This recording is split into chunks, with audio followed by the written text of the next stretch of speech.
Hi, Cerilia from Berroco's Knit Bits, and I'm going to show you how to work twisted stitches today.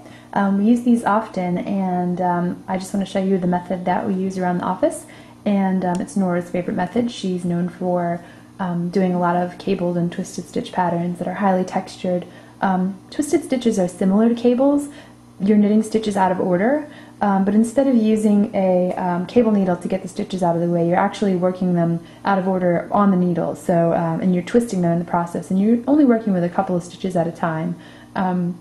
So the old method used to have you skip stitches and knit them. I'm going to show you the modified method that we found in Barbara Walker's Second Treasury, and the one that we have posted on our website as well. And it involves knitting two together and then also knitting some stitches out of order, and it just makes a neater looking twisted stitch.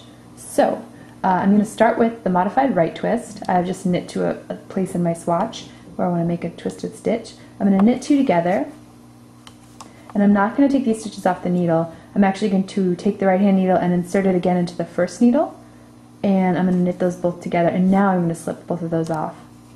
I'm going to knit a couple, let's see, knit four, oops.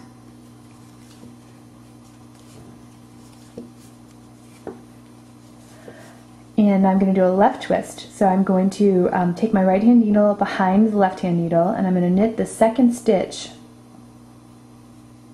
in the back loop right here. And then I'm not going to slip these stitches from the needle just yet. I'm going to actually knit both of these stitches through the back loop again. And now I'm going to slip that whole kind of twisted bundle off.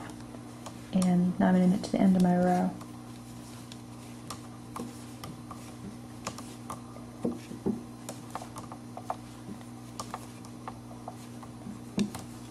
So I've purled across the wrong side, and you just purl all the stitches on the back. If your pattern indicates otherwise, obviously follow those directions. But I just want to point out, Barbara Walker did mention that you want to use the not too large a needle. So if you usually have to go up a few needle sizes to get your gauge, maybe try sticking with something closer to an appropriate one for the yarn you're working with. Bigger needles tend to actually stretch the stitches out of shape when you're doing this kind of twisting and sort of mini cabling. So I'm just gonna work another one just to reiterate what we went over, and I'm gonna shift over one stitch just to show you the strong diagonals you can get with this kind of method.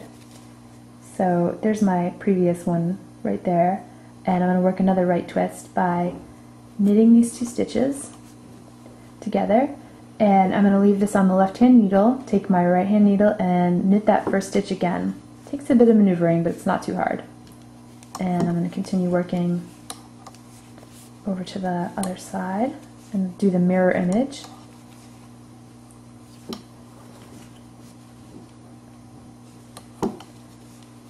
Okay, so I'm going to take my needle to the back right here. I'm going to skip the first stitch and knit the second one in the back loop.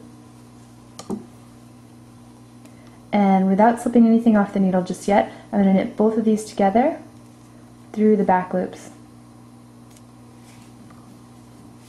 It also helps to have a relatively pointy needle to do this. And then I'm going to knit to the end of the row.